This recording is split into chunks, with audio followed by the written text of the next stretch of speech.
بسم الله الرحمن الرحيم. السلام عليكم ورحمة الله وبركاته. ازيكم يا حبايبي، عاملين ايه؟ يا رب تكونوا بخير وفي احسن حال. طبعا قبل اي حاجة نقول اللهم صل وسلم وبارك على سيدنا محمد وعلى اله واصحابه وسلم تسليما كثيرا. انا النهارده جايه عامله فيديو مشتريات كده، بدأنا نجيب حاجات بتاعه العيد. طبعا خدوا بالكم ان كل ما نخش على العيد او كل ما الوقت يقرب كل ما تبتدي الحاجه تغلى. احنا عندنا هنا معروف ان في اي مناسبه تبص تلاقي الخضار بيغلى فيه على طول والحاجات كلها بتغلى. فانا بدأت كده اجيب حاجات، طبعا حاجات هستهلكها دلوقتي وحاجات ممكن تتعان للعيد و...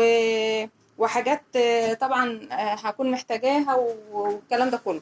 فانا النهارده رحت جبت شويه حاجات هستعملها الايام دي، وفي حاجات هخليها لحد العيد وكده. فانا قلت ايه، يلا بينا بقى نشوف احنا جايبين ايه مع بعض. بس قبل حاجه نشوف قبل اي حاجه ما تنسوناش باللايك وبالشير وبالسبسكرايب في مطبخ ام مصطفى.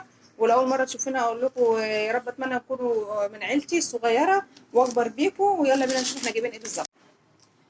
اول حاجه جبنا فرختين. الفرختين طبعا انا جايباهم فريش صاحيين يعني، والراجل ذبحهم قدامي. الفرختين عاملين تقريبا حوالي 145 جنيه تقريبا كده الفرختين. حاجه واحده بحاجه و60، واحده بحاجه و70. تمام. جبت فرختين. جبت لحمه، نص كيلو لحمه من عند الجزار. ديت هعمل لكم بيها كباب الحله برضه، عشان نشوف بقى نبتدي نجهز كده، نشوف وصفات اكلات العيد بتبقى معموله ازاي. تمام. جبت نص كيلو مفروم. نص كيلو مفروم عامل 61 برضه، عشان اعمل لكم بيها الكفته بتاعت كفته الحياه. نشوف بنعملها ازاي. نص اللحمه نسيت اقول لكم ان هو ب 69 جنيه. تمام. هنيجي بقى على الخضار. انا جبت اول حاجه فلفل رومي علشان المحشي. تمام. الكيلو عندنا عامل كام؟ بسم الله الرحمن الرحيم. عامل 8 جنيه. كيلو 8 جنيه. جبت كوسه. الكوسة عاملة 10 جنيه. تمام. يبقى دي كده انا جبت كوسة وجبت فلفل رومي. جبت ايه تاني؟ الطماطم. جبت 2 كيلو طماطم. الطماطم اليومين دول حمرا وحلوة، وان شاء الله انا هبجيب لكم منها واعمل لكم الصلصة بتتعمل ازاي. الطماطم الكيلو ب5 جنيه. جبت دول 2 كيلو ب10 جنيه. انا طبعا ما زودتش لان انا عندي طماطم اصلا من الاول، فانا جبت طماطم على اللي عندي. جبت ايه تاني؟ جبت ملوخية. الملوخية الكيلو عندنا عامل 10 جنيه برضو. اهو الملوخية اهي، شوفوا خضرة وجميلة ازاي. طبعا احنا زي ما متعودين بنقطفها وبننضفها ونحطها في التلاجة نضيفة وما نسيبهاش بحالها كده في التلاجة. ده نص كيلو انا جايباها ب5 جنيه.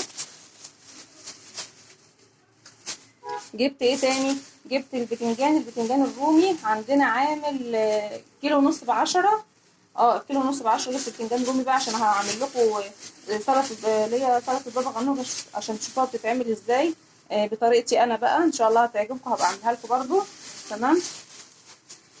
جبت ايه تاني؟ جبت باميه. الباميه عندنا لسه زي ما هي، سعرها زي ما هو 15 جنيه، ما قلش. بس الباميه ما شاء الله جميله جدا زي ما انتم شايفين. يعني اللي ما خزنش يلحق يخزن يا جماعه، عشان بعد كده تبتدي تبقى وحشه. جميله جدا. الكيلو ب15 جنيه. جبت بطاطس. انا مش مكتره لان انا اصلا عندي بطاطس، انا بس جايبه تكمله. البطاطس عندنا الكيلو ب8 جنيه. الكيلو البطاطس ب8 جنيه اهي. تمام كده. ايه تاني؟ الجزر اليومين دول انا ملاحظه ان مفيش جزر اللي هو الطبيعي ده. بحس ان هو الجزر اللي هو متعان في الثلاجات، متخزن في الثلاجات. بس هو حلو يعني. الكيلو بكام؟ الكيلو ب8 جنيه. تمام. يا ريت كده تبقوا تقولي لي الاسعار عندكم زي عندنا.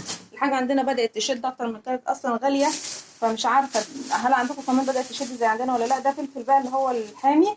الفلفل الحامي كيلو ونص ب10. تمام. الكيلو ونص ب10. جبت ايه تاني؟ بتنجان للمحشي. المره اللي فاتت لما عملت فيديو المشتريات اتفاجئت لما طلعت البتنجان الابيض. اتفاجئت ان في عندنا في الدول العربيه، اخواتنا في الدول العربيه ما عندهمش بتنجان ابيض اصلا. كانوا مستغربين البتنجان الابيض، فكانت مفاجاه بالنسبه لي ان هم مش عندهم. يعني في اماكن ما عندهمش بتنجان ابيض. البتنجان الابيض والبتنجان الاسود اهو. البتنجان عندنا عامل 8 جنيه. لا، الكيلو ونص ب10 يا رب. كيلو ونص ب10 البتنجان. ظلمنا البتنجان رخص شويه. طبعا الاساس للعيد ايه هو اهم حاجه لازم تكتري منها الايام دي عشان خاطر العيد. طبعا وقتات العيد البصل. انا بحب اصلا البصل الابيض، ما بحبش البصل الاحمر. فانا بجيب بصل، بجيب جميع الاحجام. انا عامه بحب الحجم الصغير بس انا جايبه الحجم الكبير كمان عشان برضو هحتاجه في الاكلات والوصفات اللي احنا هنعملها. فانا جايبه بصل، انا كان عندي بصل وجايبه 5 كيلو بصل. الكيلو عندنا 3 كيلو ب 10، 3 كيلو ب 10 البصل الابيض.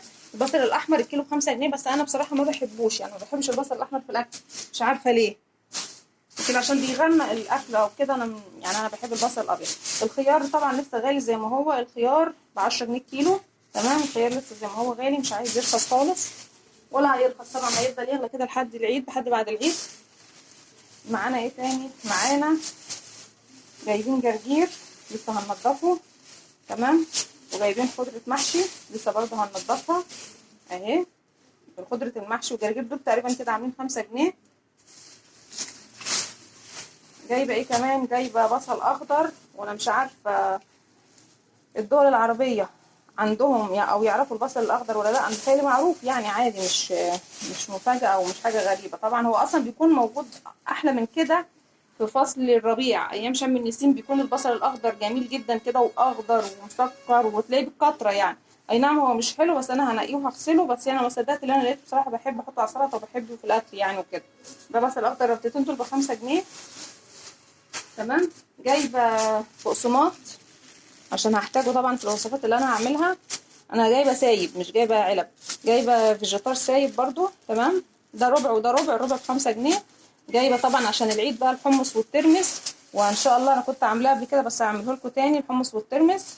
ده الترمس الحلو، في نوعين من الترمس، في ترمس مر اللي هو بياخد وقت طويل على ما بيتعمل، وفي ترمس حلو اللي هو بيتعمل وبيتاكل ايه في يومها على طول. فانا جايبه من الحلو بصراحه اللي بيتعمل على طول. تمام، جايبه كيلو دقيق عشان كان الدقيق كان عندي خلص، جبت كيلو. جايبه عصيان الشيش طبعا بقى عشان الكفته بقى والحاجات اللي احنا هنعملها، والشيش اللي احنا هنعمله عشان كان عندي خلص جبت منه تاني. جايبه طحينه سايبه علشان خاطر سلطه الطحينه بقى وسلطه بابا غنوج. فجايبه طحينه سايبه. الطحينه دي بجيبها اصلا من المكان اللي بتصنع فيه الطحينه، بتبقى لسه طالعه طازه وجميله، فبتبقى اطعم واحلى بصراحه من العلب اللي هي الجاهزه. هي دي الحاجات اللي احنا جبناها النهارده. جايبه عنب. العنب عندنا ب15 جنيه. تمام، سواء الاحمر او الاخضر، العنب ب15 جنيه الكيلو عندنا. كده دي الحاجات اللي انا جبتها النهارده. ويا ريت كده كلكم تتفاعلوا معايا كده في الكومنتات وتقولي لي الاسعار عندكم زي عندنا ولا اغلى ولا ارخص ولا ايه، ولا فعلا الحاجات بدات تغلى علشان خاطر العيد وكده. واقول لكم في نهايه الحلقه كل سنه وانتم طيبين، واقول لكم السلام عليكم ورحمه الله وبركاته.